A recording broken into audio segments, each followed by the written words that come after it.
สวัสดีค่ะพี่น้องมาพอกันอีกแล้วเด้อจ้าเกิดเป็นคนชายแดนนี่ก็ลำบากเดียวนี่แยกบ่ออกระหว่างเสียงฟ้าห้องกับเสียงระเบิดพี่น้องจักว่ายังไงจักสิจบจักสิบ่จบปวดประสาทไปหมดพี่น้องเอ้ยเขาบอกให้ฟังว่าปิดด่านแต่ก็บ่ฮู้ว่าสินค้าไทยโผล่ไปอยู่เขมรจังใดเขาเหยียบหน้าเหยียบตาจังใดก็โอ้ยอดทนอดสมอดสาจังแม่นมึงเป็นประเทศทนซะเหลือเกิน ข้อยก็บ่เข้าใจคือกันว่าผู้หลักผู้ใหญ่แถวบ้านเฮานี่เฮ็ดอิหยังกันอยู่ตอนนี้ดำเนินการไปถึงขั้นใดแล้วแต่ที่แน่ๆเกาหลีใต้เขาเฮ็ดถึง3 มื้อเรียบร้อยช่วยเหลือคนของเขาเรียบร้อยแต่ของไทยเฮาจักว่าเป็นแนวใดล้างถ้วยล้างจานอยู่คือเก่านั่นล่ะพี่น้องยืดเยื้อเวลามาเป็น2 เดือน3 เดือน4 เดือนมีแต่ประท้วงกระดาษ A4 หมดประเทศละไปผู้ใดเขาก็คอมเมนต์ถามเขาเบื่อจักว่าเป็นอิหยังฉันว่าสิบ่ติดตามข่าวการเมืองบ่ติดตามข่าวชายแดนก็เป็นไปบ่ได้เฮาอยู่ชายแดนเนาะพี่น้องเกิดอิหยังขึ้นมาบ่ฮู้ข่าวนำเขาก็ยากอีกละเดี๋ยวนี้ก็ได้เงินอพยพกันครบแล้วล่ะได้ตั้งแต่วันที่6กับวันที่17ก็หมายถึงมื้อนี้อะน่ะเนาะพี่น้องเงินอพยพก็ได้กันแล้วคนละครัวเรือนละ5,000 บาท ซึ่งถามมาชดเชยความเสียใจชดเชยความตกใจชดเชยการออกจากบ้านบ่มันก็บ่ชดเชยได้ดอกเพราะว่าตัวของข้อยเองก็ไปนอนโรงแรมเนาะพี่น้องมื้อหนึ่งคืนหนึ่งก็หลายบาทไหนสิกินไหนสิอยากไหนสิอยู่ไหนสิต้องมานั่งกังวลว่าตอนนี้มันตกอยู่เรือนเฮาบ่หรือบ่ตกจังซี้มันก็สารพัดสารเพซึ่งตอนนี้ก็ถือว่าทางแม่ทัพภาคที่1เขามีผลงอกผลงานเนาะพี่น้องถือว่าเคลียร์สถานที่เคลียร์ที่ดอกที่ดินคืนให้ชาวบ้านเป็นร้อยไร่ล่ะก็ยินดีกับชาวบ้านบ้านหนองจานบ้านหนองยาแก้วนำเนาะพี่น้องที่ได้ขี้ดินขี้ดอนคืนก็หวังว่าจะเฮ็ดรั้วได้โดยไวแล้วก็เหมือนได้ข่าวมื้อนี้ว่าทางจังหวัดจันทบุรีที่เฮาเฮ็ดทางเพื่อกั้นได้ยินข่าวว่าเขมรไปละลานไปประท้วงบอกว่าไทยเฮ็ดถนนโดยที่บ่ได้ปรึกษาเขมรปรึกษามึงหาสิแตกหยังบ่แม่นโคตรพ่อโคตรแม่กูบ่ต้องปรึกษามันดอกแผ่นดินไทยอยากเฮ็ดอิหยังก็เฮ็ดมันเฮ็ดอิหยังมันยังบ่เห็นปรึกษาไทยเลยมันสร้างคาสิโนล้ำเขตของไทยมันก็บ่ได้ปรึกษาไทยมันเฮ็ดหยังมันบ่เคยได้ปรึกษาไทยจักเทื่อแล้วเฮาเป็นหยังเฮาต้องปรึกษามันเป็นโคตรพ่อโคตรแม่เฮาหรือว่าจั่งใดข้อยก็บ่เข้าใจคือกันเกิดอิหยังขึ้นกับประเทศเฮา ประเทศเขาเป็นประเทศน้อยๆแต่ว่าเขาเว้าอิหยังเขาก็เว้าไปนำกันประเทศไทยเป็นประเทศที่ใหญ่แล้วก็ขัดแย้งกันเก่งสกัดขาขัดแข้งขัดขากันนี่ที่หนึ่งญาติก็ออกเก้าอี้ก็ที่หนึ่งญาติตำแหน่งอย่างกับหมาแย่งเศษเนื้อกันกับพ้องเอ้าแล้วแต่สิเฮ็ดสแกมเมอร์ก็ยามใดสิจัดการได้สักเที่ยหนึ่งก็บ่เข้าใจคือกันแต่ว่าช่วงนี้ก็เป็นเงียบๆไปแล้วก็ดีขึ้น บ่ค่อยมีแก๊งcall center โทรมาปานใดช่วงนี้ก็มีโครงการคนละครึ่งเนาะพี่น้องจักว่าสิกล้าไปดาวน์โหลดแอปเป๋าตังหรือบ่ดาวน์โหลดแต่ว่าตอนนี้ก็คนเต็มธนาคารอยู่พี่น้องไปเฮ็ดธุรกรรมก็ช่วงนี้ก็ถ้างดก็งดไปก่อนก็ดีคือกันเพราะว่าบ่ได้ดอกทางธนาคารนี่เต็มคือเลยเต็มคิวนี่ยาวเป็นหางว่าวยาวเป็นร้อย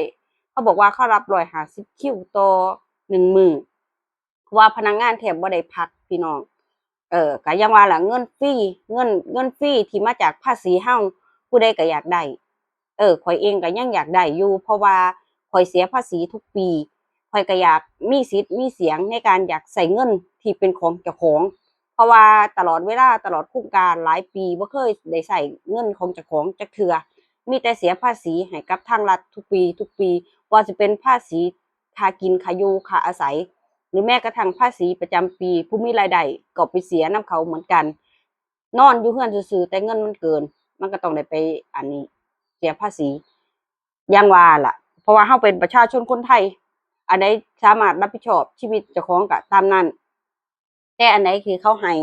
ที่ว่าเรามีสิทธิ์ที่ควรจะได้เราก็สมควรที่จะไปแล่นเฮ็ดไปแล่นทำตามเขาช่วงนี้ทองคำก็ขึ้นดีพี่น้องเออขึ้นมื้อละเป็นพันมื้อละเป็นพันบาทผู้ใดมีเงินมีทองก็ไปหาซื้อไว้ก็ดีคือกันเก็บเก่งเอากำไรเนาะพี่น้อง ช่วงนี้ก็เป็นช่วงสงครามจักไผสิตีไผจักไผสิอยู่กับไผก็บ่เข้าใจคือกันจักว่าสิเป็นยังไงอึมครึมไปทั่วโลกบ่แม่นได้เป็นแค่ไทยกับเขมรเป็นไปทั่วโลกทั้งยุโรปทั้งเอเชียจักว่าอิหยังอะแล้วแต่จั่งใดเราก็ต้องอยู่กับมันให้ได้ก็หวังว่าทุกสิ่งทุกอย่างจะคลี่คลายได้ไวๆสิตีกันก็ฟ้าวตีสิรบก็ฟ้าวรบสิเฮ็ดหยังก็ฟ้าวเฮ็ดบ่แม่นคาราคาซังอยู่แบบเนี้ย ประชาชนที่เขาอยู่ติดชายแดนเขาก็ไปทำมาหากินบ่ได้สิไปกรีดยางก็บ่กล้าไปกรีดสิไปเฮ็ดหยังก็บ่กล้าเฮ็ดตอนนี้ก็คือนอนฟังเสียงว่าอันเสียงอิหยังกันแน่ระหว่างเสียงระเบิดกับเสียงฟ้าร้องเดี๋ยวนี้ก็คือโพสต์โพสต์เฟซถามกันอยู่ตลอดเวลาทุกเที่ยที่ฝนตกฟ้าร้องเสียงมันสิดังใกล้เคียงกันหรือบ่บางคนก็ว่ามันบ่ได้ดังใกล้เคียงกันเลยแต่ว่าหั้นฟังอยู่ในเรือนหรือว่าบ่ได้ตั้งใจฟังดีๆก็แยกบ่ออกระหว่างเสียงปืนกับเสียงฟ้าร้องเพราะว่าตอนที่ว่าเขายิงมามันก็สั่นสะเทือนไปทั้งบ้านคล้ายๆกันสั่นสะเทือนตึ้มตึ้มตึ้มอยู่จั่งซี้อะพี่น้องจักว่ามื้อใดมื้อหนึ่งมันสิเป็นแบบนั้นหรือเปล่าแต่ว่าช่วงนี้ก็ยังดีที่ว่าฝนฟ้าฝนช่วย มันก็เลยบ่ได้มีโอกาสยิงมาบ้านเราสักเท่าใดก็บ่ฮู้ว่าระหว่างว่าฝนออกนี่มันสิยิงหรือมันสิบ่ยิงหรือว่าสิแนวใดแต่ว่าอาวุธก็คือบ่ได้ขนออกจากชายแดนมันก็ยังอยู่คือเก่าซึ่งเราทางชายแดนนี่ก็เว้าได้เว้าอยู่แต่พวกในกรุงเทพเขาก็คงบ่ได้สนจอกสนใจดอกโดยเฉพาะผู้มีอำนาจกันทั้งหลายยังแย่งตำแหน่งแย่งอำนาจกันบ่ทันจบอยู่ก็จักว่าเป็นอิหยังตำแหน่งซื่อๆมันเกี่ยวหยังกับการทำงาน บ่มีตำแหน่งก็บ่ทำงานทั้งๆมีตำแหน่งน้อยตำแหน่งน้อยที่เจ้าของบ่ได้ต้องการก็บ่ทำงานงองอกงอแงอยู่นั่นแหละข้อยก็บ่เข้าใจอันทางนายกก็บอกว่าไฟเขียวให้ทหารจัดการท่านทหารก็ว่าท่านายกจักว่าท่าผู้ใดกันแน่ตอนนี้ก็ปวดประสาทก็คือว่าเวลาที่ถามมากๆไปก็โอเค